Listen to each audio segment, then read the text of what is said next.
All right, great. I'm live,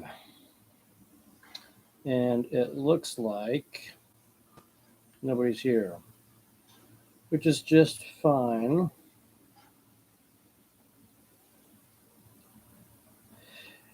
I just go on and do my thing anyway, because this is why I'm here. I'm supposed to just do my thing, regardless if people are here or not, right? You don't need an audience to do your thing, you know? So I'm just going to get started. Do my thing here. So, as you guys, if you're tuning in now, or if you watch this as a replay, as a live later on, this is my black book. I have all of my. This is where it all started. All my visions and all my, you know, prophetic dreams, all that stuff started here. And then over the course of about, I don't know, 15, 20 years, it evolved into like uh, more advanced spiritual awakening experiences, seeing dead people, past parallel lives, and many other things. But it all started here. And the great thing about this one in particular is that it has everything is date and time stamped. So, for example, if I just like pick one here, open one up here. So you see here, it says that's a date and time stamp at the top there. It says, right, 2/7 2010, 8:30 a.m. Right. So everything has a date and time stamp. So all my visions are date and time stamp, which is great because if things come true, I can say, hey, it's all right here, right? All the prophecies. But that being said, when it comes to prophetic visions and dreams, you have to realize that, we're working in infinite amounts of uh, potential life streams, right? Every microsecond, every thought we have, every decision we make changes, our potential future, and all those potential futures exist at the same time, because time really doesn't, in this dual realm, it's linear, but at the heart of reality, base reality, it's all happening at the same time. This quantum state, it's happening at the same time. So all these potential futures and parallel lives and potential futures are happening at the same time. I hate to say futures, but it's like all the potential experiences have happened and will happen at the same time. So when I when I get the so when I get this information out, which I'll talk about, it's I'm pulling from that quantum field. I'm pulling from they call it now the non-local information field, and and some other spiritual people, they may call it the Akashic records or other types of records that I'm tapping into. And here are some examples I'm going to talk about. So the first one is 6 15 2011. And this was June 15th, 2011, and it's a futuristic vehicle. So 6 o'clock in the morning, I have this drawing here. This is it says the steering wheel / control has some straps. Here, and this is the side view of it right here. This is the front view. Some sort of weighted ball is in the center, and it moves into the moves into the direction of the controller or person. So this weighted ball is like moving to where how you're controlling it. So like this weighted ball in the middle is like somehow part of the directional control and how you move and where you go. And there's a big, large screen readout here. It says like 51 miles per hour. It's a large screen. It's an input. It's an interface readout. And this is the interesting part here about this one. This is the logo of the company. At first I thought, when I woke up and I wrote all this down, I thought, is that Subaru or something? And actually, Subaru looks a little different, so it's not Subaru. But I was like, that looks somewhat familiar. I'm not sure. Maybe you guys can tell me what logo that is. But maybe it hasn't been created yet. Maybe this is a new company, or it's a company that we already know that is going to be creating such a thing, or might create such a thing. So that's a little bit of the. I don't have any picture of the whole entire car or the vehicle. I just have that. I only saw that control and the readout in front of me, and I looked and to the sides and when I saw the logo of the company. So that's all I know about that one. The other one here, this is interesting. This one is June 24th, 2012, 6/24/12 here, 8 a.m. And it's here. I'll show you here. It says digital sun.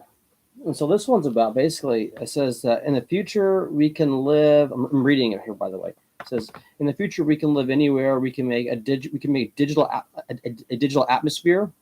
From the inside, we see clouds and so forth. From the outside, it's very clear and watery ripple. So on the inside, it looks like real clouds, but on the outside, you can definitely see it's some sort of digital watery ripple. It's not. It's a digital thing. It's not natural. And this way, we're somehow able to regulate the weather easier when we have a digital atmosphere. So we can control, kind of like influence or control storms, influence or control certain natural disasters to happen for our benefit, it looks like. It says, where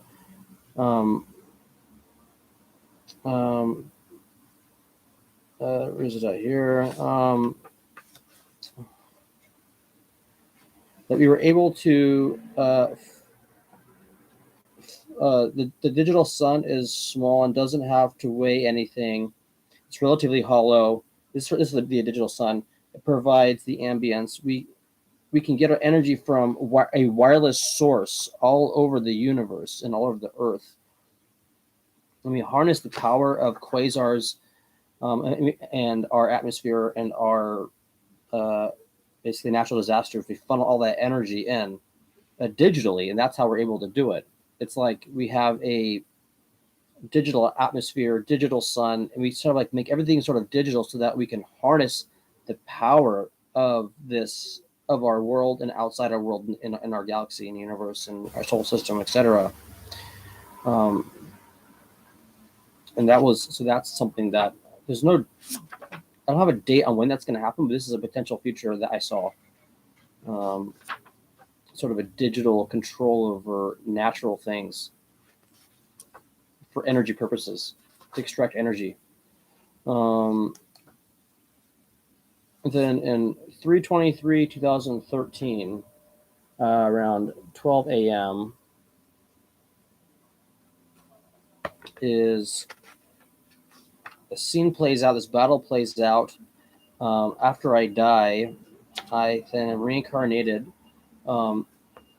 as, believe it or not, here as a screensaver. I think that doesn't make any sense, but reality doesn't have to make sense. You have to realize that. Consciousness is just experiencing different things. Right now, we're experiencing this sort of duality, physical reality, but it can experience any sort of reality. I mean, after you die, I believe in reincarnation. After you, because I think you're eternal, we're eternal spirits having a physical experience. When you die and your consciousness, your spirit leaves this physical shell, you could go anywhere you want. You could be a screensaver. You could vibrate at this frequency, the frequency of this coffee right here, and be this coffee. Maybe you could be the coffee I'm drinking right now, and as I'm saying this, right? That could be you, right here, as this coffee. I'm drinking it, and you can experience what it's like for me to talk about this and be the coffee that I'm drinking as it's happening. You could any experience you want. That'd be a trip. Why not? So in this one, I was experiencing life as a screensaver. And here, let me show you a picture of that. That's what life as a screensaver looks like. by the way. Right? Here's the little thing. This is a different thing. That's how I died and had a life as a screensaver. And this is what it looks like, right? Um, sort of, and the description of it I wrote down was a labyrinth of bridges and crosswalks in the air with no floor. People move across. So, and these people the way I saw it was like not actual people like me and you, but like they were like shadowy forms that I just said were people, but it's more like spirits. It's like other spirits. It's like so it wasn't just me experiencing what it's like being a screensaver in this screensaver. Other spirits could join me on this experience, join me on this consciousness experience, this of being a screensaver. So many souls could just put a piece of their fragment of their soul piece, in put a fragment of their soul in this experience of being a screensaver, and I thought that was very interesting. That it's sort of like it's just sort of a labyrinth of interconnecting crosswalks and bridges, and you can kind of float along through. And yeah, things did repeat. It was like the same scene over and over again, the same sort of repeating not simulation, repeating experience of these crosswalks and bridges and beings moving along it and experiencing it. So I thought that was interesting. The feeling that I get was time didn't exist. I was just, it's not like I had the same sort of consciousness here that I have here. I just remember it was just really interesting because it was just being present in this matrix of grids and no floor, just sort of a matrix of grids and bridges, and other souls were there, sort of experiencing that.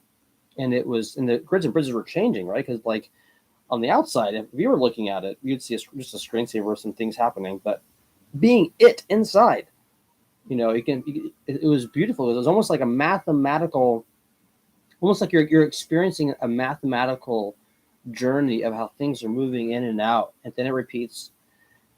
And it was okay. It's like, it was okay that it repeats, because it's not like it's going doing it again, because you don't have that. It was like you're there in the moment, and it's repeating and repeating and repeating, and it was beautiful just to do that. How long did it last? Who knows, right? Time doesn't really exist, especially as when you're stuck in the now, when you're in the now, time doesn't really exist.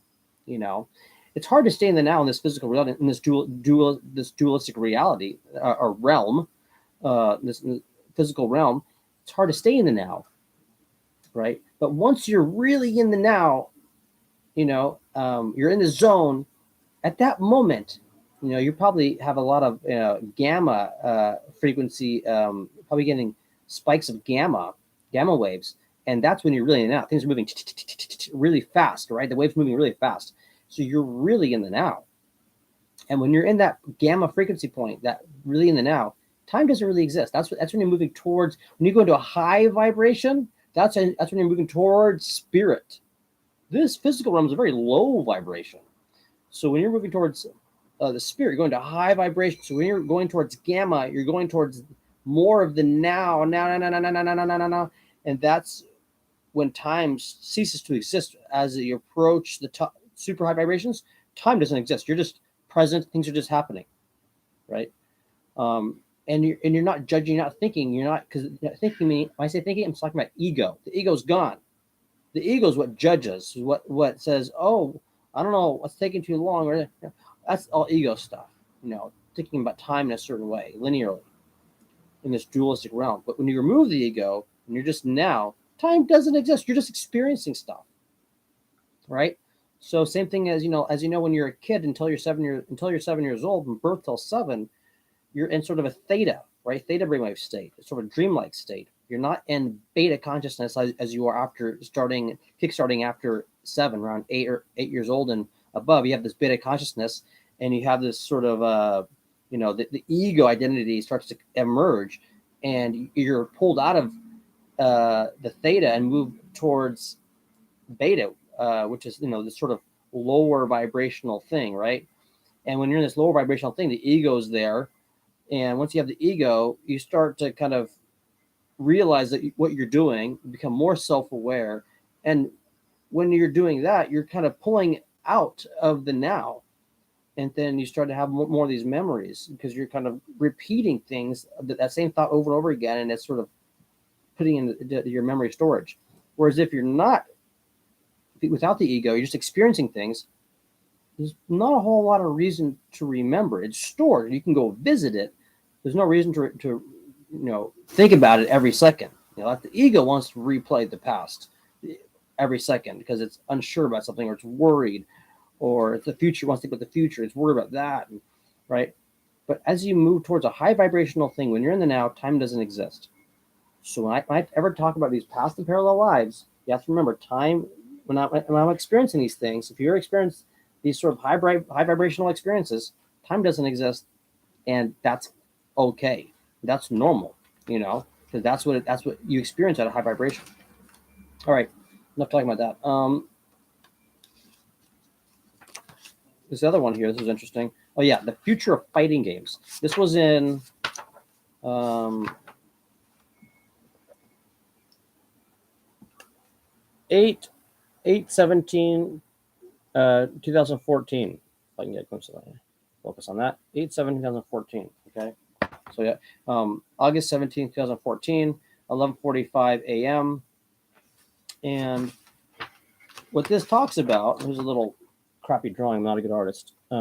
Basically, the description of it is that in the future, in a potential future. Remember that potential future doesn't mean it's exactly this future that is going to happen in this current stream of reality. There are infinite possibilities. So in one possible future, the future of fighting games is where any character could fight any other character. It's like a cross, not just a cross platform. It's like a cross platform, cross anything, any character created in the internet, or whatever we want to call it in the future. Any character from anything can fight against any other character in this sort of game. And I guess maybe all companies join forces to work on to create this sort of game platform system or something. I'm not sure how it's going to work, but basically any character can fight any other character. So let's say a Street Fighter character could fight maybe a character you made, or a character from some old game, or a new a game that just came out. Any character can fight any other character. It's like that. It's like that. There's no longer things that are proprietary. It's like things have been abstracted from all the old information data sets and games. Everything's been abstracted and put into the internet, to where and with all the data associated with it. For example, let's say you have Mega Man, and you have the data of Mega Man and all the things associated, and attributes, and what it can and can't do, and all the graphics and all that stuff. All of that, the data sets, the models for every possible character are in the cloud, and they're able to be matched against each other automatically. You know, and there's no longer issues with proprietary rights over certain characters anymore, because it seems like the companies are buying into this system. Everybody's buying into the system that is tokenized, in a sense. Like everybody has and is invested into the system. So like if you want to it's kind of like, in a sense, almost like, it's like, for example, YouTube, right? You upload your content to YouTube. So YouTube is the platform. But everybody has the rights over their own content. But every content can be intermixed, right? You can cut parts of other people's content and use it. Same kind of thing. It's like this gaming platform where every company says, "Fine, we'll just use the same platform," and every character can be used, in there to fight each other. And so that was interesting. The last one from this book is Flying Cars. Okay, this one is what year is this? There you go. 4/27/2020. Okay.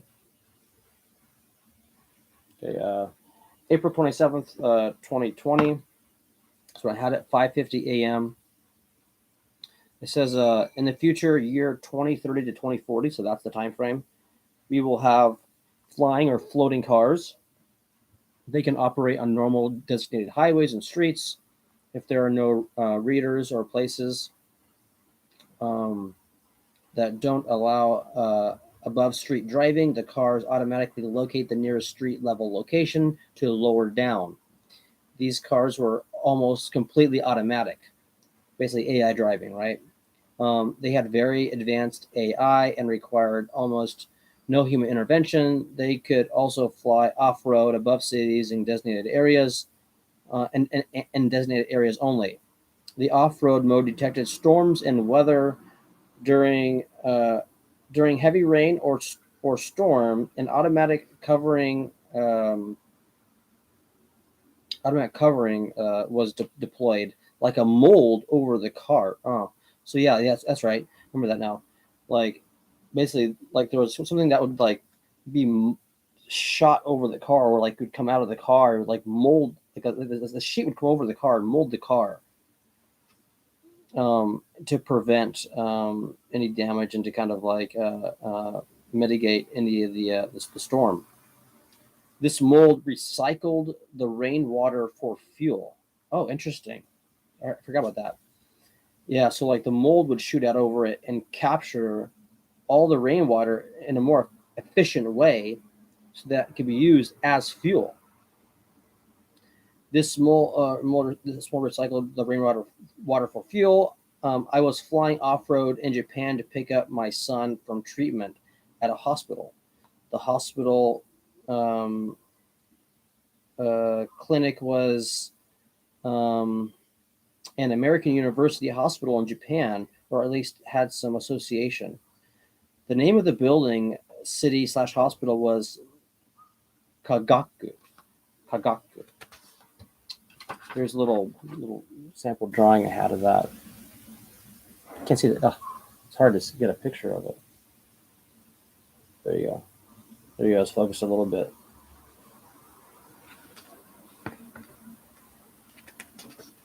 But yeah, so that's 2030, 2040 flying cars, and a little bit about the technology and how it handles during storms and weather.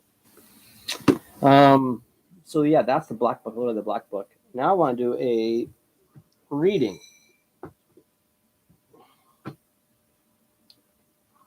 This reading is of my dialogues and dreams reading, and I think I'll do. Um, Either do being chased. Let's do being chased, because before I read Japanese Taxi, this dialogues and dreams series is, it all started 10, 15 years ago, me just exploring my own mind and exploring dreams, not judging anything, just going to my dreams and asking questions to myself and dream characters. Um, uh, so I was just exploring consciousness, and so this is these stories are about are the beginning experiences of my journey. Um, so being chased. Here's the um, I believe it's the second one in the series. Japanese Taxi was first, then Being Chased. So here's Being Chased, right? 10, 15 years ago. All right. I was being chased by someone. I got on a bus exiting some city, still panicking and looking around. An older lady sitting beside me said, "You can't get rid of him."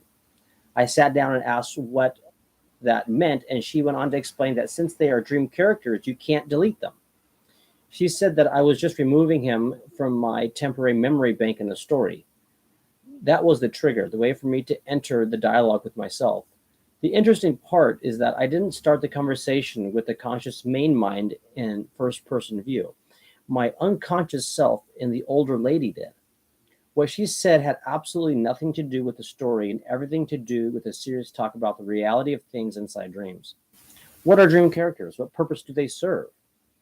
I ask this because I noticed that over the course of my dream history, if I'm having a lucid dream that has some sort of story element, there are always people, Sure, I've had plenty of dreams where you're flying around over mountains or at night over the city with no characters in sight, but there's no story element. The lack of a story stems from a conscious choice, whether that is a conscious choice involving the subconscious or not. When you are in conscious control of the dream, playing the part of the director more often, you can hint to yourself in various ways to insert or not insert dream characters into the set. I say more often because of the balance between director slash being conscious and actor slash not as conscious. Um, One cannot stay in either too long for risk of waking or falling into a non-lucid dream. However, if you're playing the role of actor more than director, then you will find that characters will automatically pop up in the story at some point. The act of your unconscious feeding the story of people shows part of our human nature. We need social interaction and relationships. Although part of our nature, it doesn't explain their purpose within dreams, or if they even have one. She said, dream characters are access points. I liked what I was hearing, but I felt that it was too vague and asked for her to clarify. They are access points to memories and information, memories from your past experiences and information about the current story. Should I believe her? After all, she is just a dream character and not a real person. Or is she? The dream character is me, and I'm a real person. And from the fact that we entered a dialogue in a highly conscious, lucid state, aware of our intentions, this is not part of the story. She knew even before I did that I wanted to engage in a serious dialogue with myself. And by she, I also mean the compartmentalized area of my mind through which the unconscious can communicate with me. She knew this because after the taxi ride, I wanted to have another deep talk with myself. Right, the taxi ride is a Japanese taxi story that I read previously. You can check it out in the other video. It says that's titled "Past Parallel Lives: Ascension" and so forth. So she knew this because after the taxi ride, I wanted to have another deep talk with myself. That subtle want dug itself into my unconscious, waiting until I was in a lucid dream.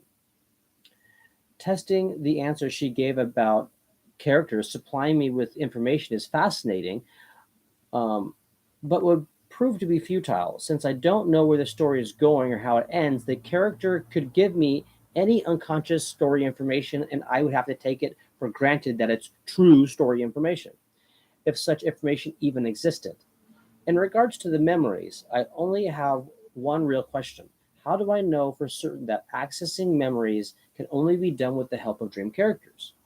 Couldn't I just think of couldn't I just think of a memory while in the role of director and relive it? Right? These are interesting questions. So as you can see, I'm just recording what I experienced. Recording my experience with exploring my own unconscious, my own consciousness.